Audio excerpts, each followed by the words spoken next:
bom dia, tudo bem?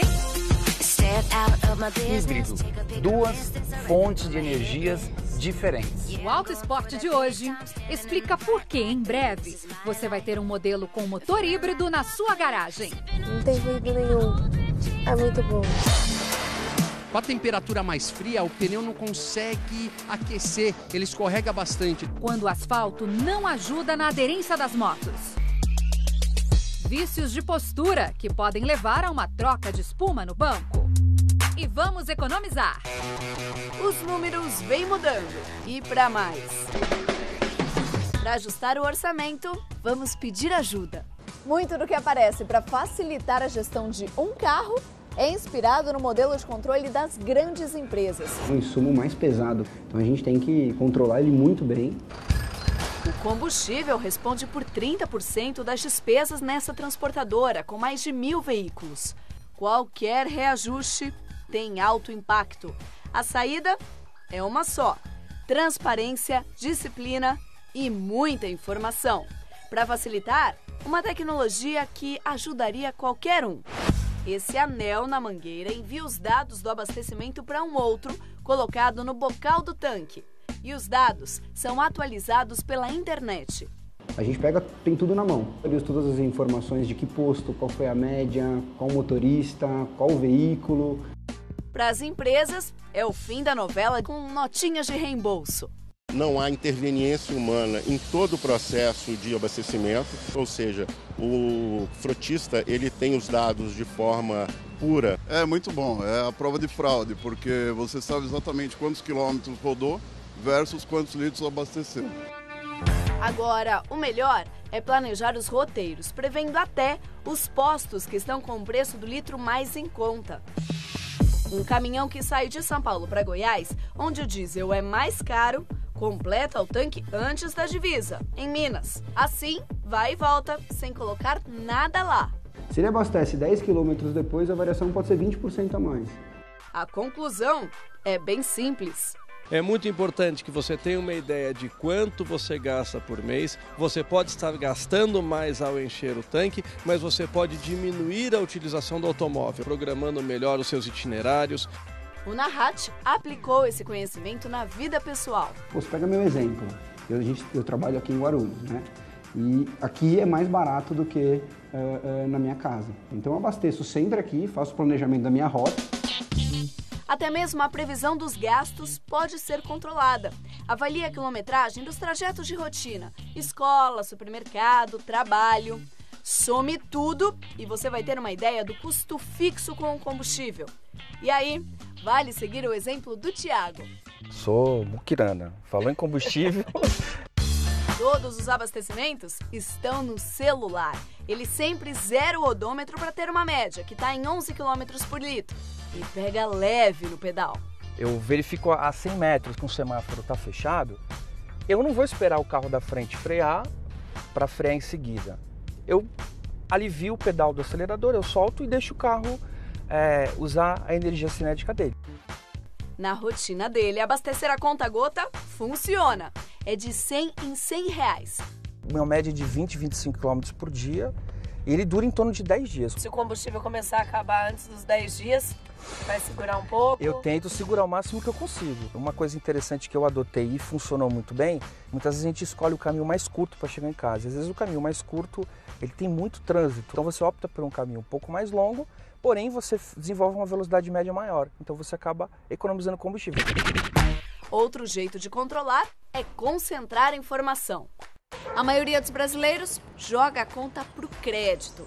Aliado a um plano fidelidade, até que pode ser bom, rolam descontos. Por isso, várias redes estão investindo também em outras formas de pagamento. Acabei de baixar o aplicativo de uma rede e agora vou selecionar o quanto de combustível colocar. Chegando aqui no posto, é fácil. É só dar o código da compra pro frentista. Os R$150 que eu ia pagar se transformaram em 147. Ganhei um litrinho aí, só porque paguei pelo aplicativo. A economia não é sempre a mesma.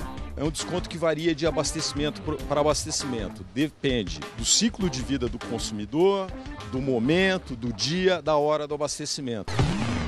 Os dispositivos usados em pedágios também já são opção para pagar a conta no posto.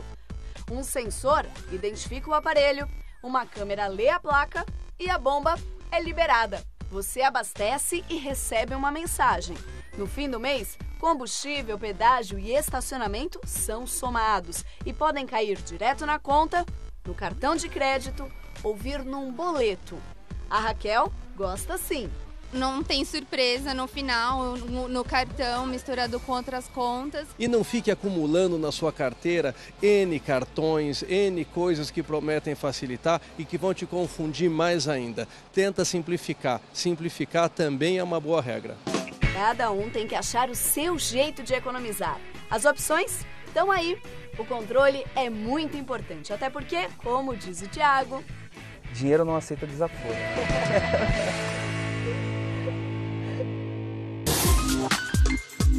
Prius significa primeiro em latim. E também uma revolução de hábitos.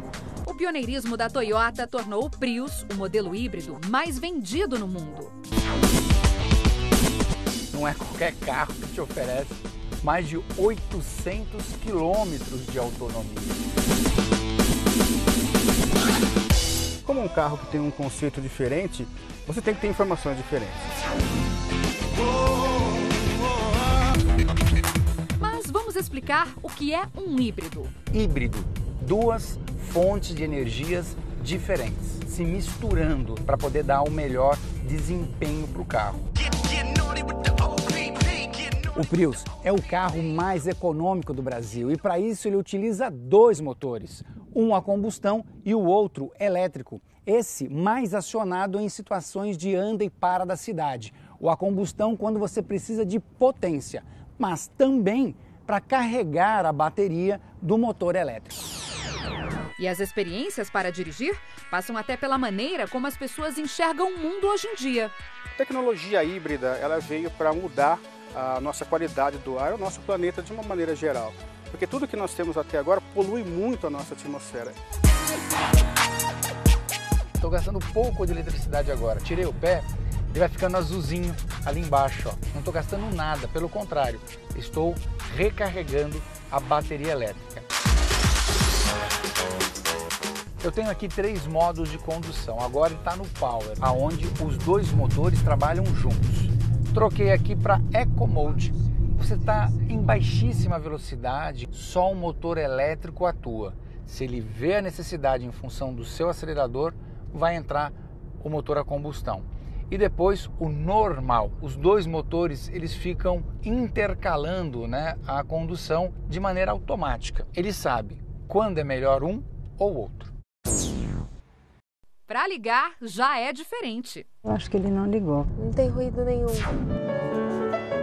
Eu tenho muita dificuldade em lidar com ruídos, né? É uma coisa que realmente me estressa. O som para nós é sempre um sinal de alerta, né? Principalmente quando ele é desnecessário, ou seja, é um barulho do qual você não precisaria estar ouvindo, porque você não tem nenhuma atitude a tomar contra aquele barulho.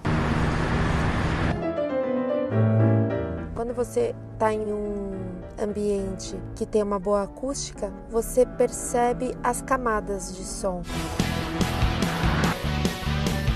E as novas experiências são várias.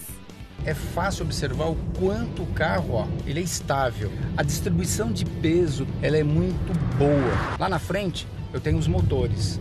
Mas aqui atrás, debaixo do banco traseiro, estão as baterias. Isso gera um equilíbrio muito legal. Ele tem um dos melhores coeficientes aerodinâmicos. A resistência ao ar é menor. A gente acelera menos e ele anda mais. Receita ideal para economia de combustível. Um consumidor que tem o carro tradicional, ele rodando 1.000 km por mês, o que vai acontecer? Ele vai gastar aí 450 a 500 reais de combustível, né? Se ele tiver o híbrido, esse gasto já cai para 200, 250. Então ele tem uma economia média mensal de 300 reais. O que significa no ano uma economia de 3.600. É muita economia, além do fato que ele não vai gerar uma poluição igual ele tem um carro tradicional. Por ser híbrido, no Rio de Janeiro, ele tem desconto no IPVA. Em São Paulo, além do desconto de IPVA, ele está isento do rodízio. Quem compra um híbrido hoje investe o mesmo valor de um sedã médio. E também vale colocar na conta que a manutenção sai na mesma faixa do Corolla. A garantia do sistema híbrido é de 8 anos. Eu estava andando com esse carro aqui, o sujeito me perguntou, quando é que você põe ele na tomada? Não põe na tomada. Quem recarrega a bateria é o motor a combustão ou quando você tira o pé do acelerador ou leva o pé no freio. Que ele se autocarrega. Agora deu para perceber. Que você consegue controlar, né, o seu consumo. Achei que era uma faixa preta que estava lá. Na hora que eu entrei, que o pessoal preparou tudo aqui, eu falei, ali tem um vidro diferente com a faixa no meio, né? É isso que eu falo de design, do detalhe.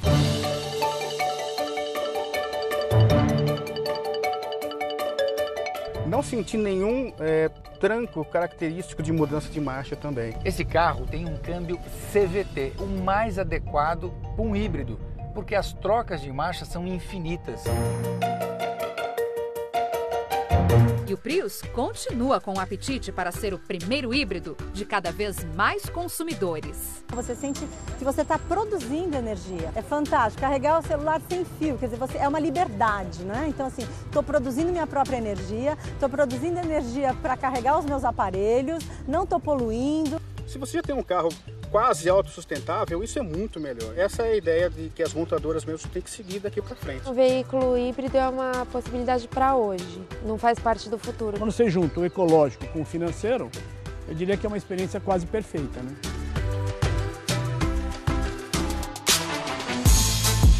O Auto Esporte volta já já.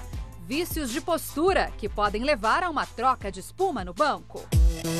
Quando o asfalto é um desafio para quem está em cima da moto.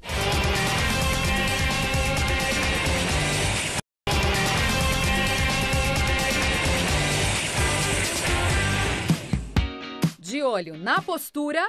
Muito tempo sentado, né? E muita atenção na espuma. Se você já sente uma dor, piora. Se você não sentir nada, a tendência é se sentir, né? A estimativa é de que para cada hora de trabalho, o risco de o motorista sentir dores lombares aumente em 7%. Em 2 meses na profissão, o Eduardo já nem acha mais uma posição para dirigir. Coincidência ou não, eu comecei a sentir muita dor na parte lombar, na parte de baixo da coluna, e isso foi agravando. O carro vai para a tapeçaria.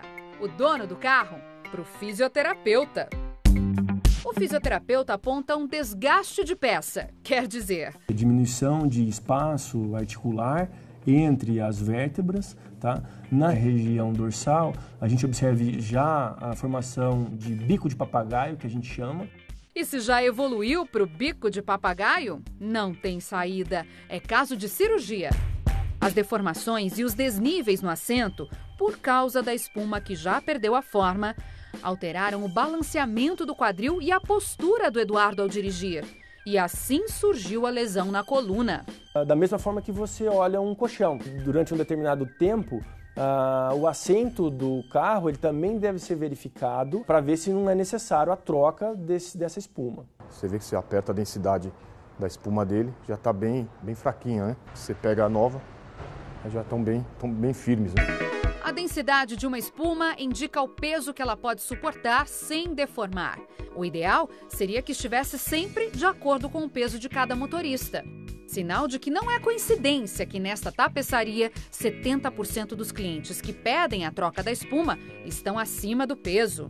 Certo mesmo para o nosso tapeceiro é que não se fabricam mais espumas como antigamente. Você pega carros aí de 15, 20, 30 anos... que você pega os bancos, as espumas estão intactas ainda, né? O serviço de recuperação é o reforço feito com feltro e pedaços de espuma e custa quase a metade do preço. Em compensação, costuma durar metade do tempo de uma espuma nova nos bancos. Dá aquela melhoradinha, mas depois volta a afundar de novo. Para prevenir as dores no corpo, o Paulo recomenda alguns exercícios bem simples. Parou no semáforo? Dá uma esticadinha. E contar por 10 segundos. E quando for possível sair do carro, mais uns alongamentos infalíveis. Puxar e segurar e contar até 10 para dar um alívio, ok? A troca da espuma trouxe outro ânimo para o Eduardo, que antes mal conseguia mexer no freio de mão. As pernas ficaram numa outra posição, os braços, a cabeça, a inclinação do corpo.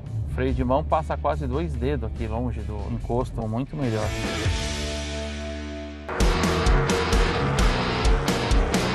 Aderência. Quando ela falta, as motos escapam. E a cada prova, engenheiros e pilotos se desdobram para achar o melhor equilíbrio entre pneus e piso. E o warm-up é um treino rápido antes da corrida, onde os pilotos não podem se arriscar e sim usar para testar algum acerto, alguma estratégia para usar durante a corrida. Aqui o resultado é o que menos importa. A temperatura mudou bastante. Ontem estava em cerca de 31 graus e hoje 22. Com a temperatura mais fria, o pneu não consegue aquecer, ele escorrega bastante. Então os pilotos têm que trabalhar com composto bem mole. E quando está muito quente, o pneu já pega a temperatura, dá uma performance melhor. Só que quente demais tem um desgaste excessivo. Daí obriga o piloto a usar um composto mais duro e prejudica o ritmo da corrida. O ideal é o meio termo. E tudo depende da qualidade do asfalto. Na Argentina, o pouco uso deixa a pista pouco emborrachada. Só para explicar. A borracha que se solta do pneu derrete com o calor e preenche os sulcos do asfalto. Sem borracha, o asfalto fica com as irregularidades. E a temporada da MotoGP está empolgante. Andrea Dovizioso é o líder. E às 6 etapas para o fim, o campeonato vai ser outro, sem Valentino Rossi, que se acidentou na última quinta-feira durante um treino de enduro. Por hoje é isso. Se você quiser ver programas anteriores do Auto Esporte, é só ir lá no Globoplay. Bom domingo, beijo, tchau, tchau!